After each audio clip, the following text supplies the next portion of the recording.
स्वागत है आपका विष्णु पुराण के दूसरे अध्याय में।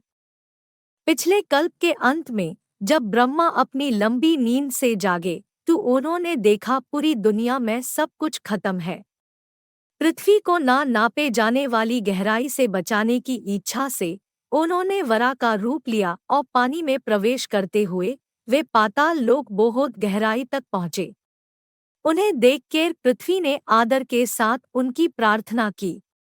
प्रार्थना सुनकर प्रभु भव्या ध्वनि में गर्जन करने लगे।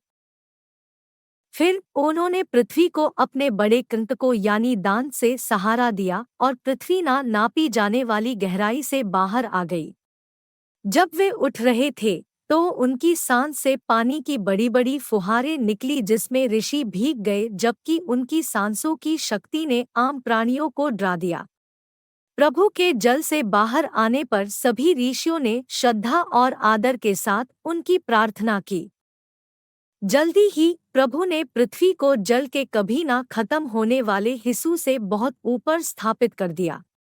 फिर भगवान ने पृथ्वी पर भूमि का विभाजन किया और चारों लोकों की रचना की। उसके बाद भगवान विष्णु ने ब्रह्मा के रूप में निर्माण की प्रक्रिया को शुरू किया। जैसे ही ब्रह्मा ने सृष्टि शुरू करने के बारे में सोचा, सबसे पहले तमोगुनी यानी अंधेरे से भरे जीव आए जिनमें ज्ञान की कमी और मोह, क्रोध आदि बुराइयां हैं। इन प्राणियों में निचले जीव आते हैं जैसे पेड़, झाड़ियां, लताएं, पौधे और घास। ये सब मिलकर आदिम दुनिया का निर्माण करते हैं। उनकी रचना के बाद पशु-पक्षियों की रचना की गई जो ज्ञान से रहित और अहंकार से भरे हुए हैं। उनको प्रकृति के दूसरे जीवों के बारे में कोई जानकारी नहीं है। अपनी रचना से अभी भी असंतुष्ट भगवान ने अगली दुनिया बनाई जिसकी स्थान और ऊंची है। इस संसार में जो जीव उत्पन्न हुए उनमें अंदर और बाहर दोनों का ज्ञान, सोचने की शक्ति और सुख सुविधाओं से प्रेम था। जबकि इस सृष्टि ने भगवान को प्रसन्न किया, फिर भी वे असंतुष्ट थे। इसलिए उन्होंने अगली दुनिया की रचना की जो कुछ कम स्थान पर स्थित थे। इस नई दुनिया में तीनों गुणों की अधिकता थी। मनुष्य इस संसार को आबाद करते हैं और ज्ञान ज्यादा होने के कारण वे दुखों से भरे होते हैं, लेकिन साथ ही बहुत ज्यादा सक्रिय यानी एक्टिविटी करने वाले, आंतरिक यानी अंदर और बाहरी ज्ञान रखते हैं और अपने लक्ष्यों को प्राप्त करने में सक्षम होते हैं।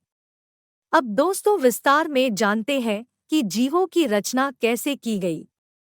पहली कुछ रचनाएं प्रभु के सिर्फ विचारों से उत्पन्न हुई थी।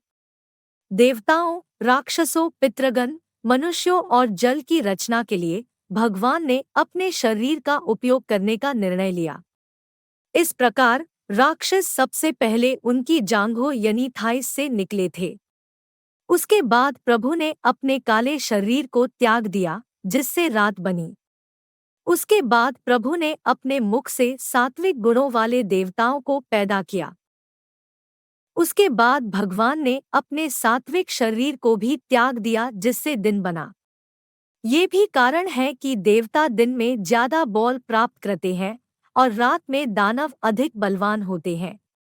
उसके बाद भगवान ने एक और शरीर लिया और पितृगण की तरह व्यवहार किया और उस शरीर को छोड़ने से पहले पैंतराग उत्पन्न किया जिसने संध्या को जन्म दिया यानी दिन और रात के बीच का समय शाम वाला। उसके बाद भगवान ने राजस गुणों के साथ एक और शरीर धारण किया और उसे से इच्छा उत्पन्न की। इच्छा ने वासना यानी लस्ट को जन्म दिया।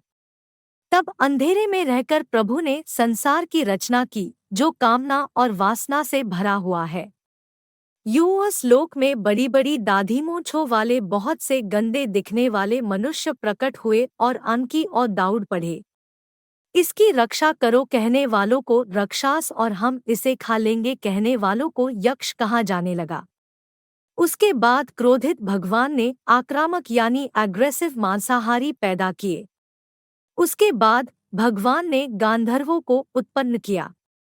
इस प्रकार भगवान ने बारी बारी से अपनी उम्र, छाती, मुंह, पेट और पैरों से पक्षी, भेड़, बकरी, गाय, घोड़ा, हाथी, गधा, हिरन, ऊंट, टाटू पैदा की। भगवान के असंख्य शरीर के बालों से फल, फूल और जड़ी बूटियां उत्पन्न हुईं। अपने पूर्व की तरफ वाले सिर से भगवान ने गायत्री मंत्र, आजीविडी और याज्ञों का निर्माण किया। अपने दक्षिण की तरफ वाले सिर से उन्होंने यजुर्वेद का निर्माण किया।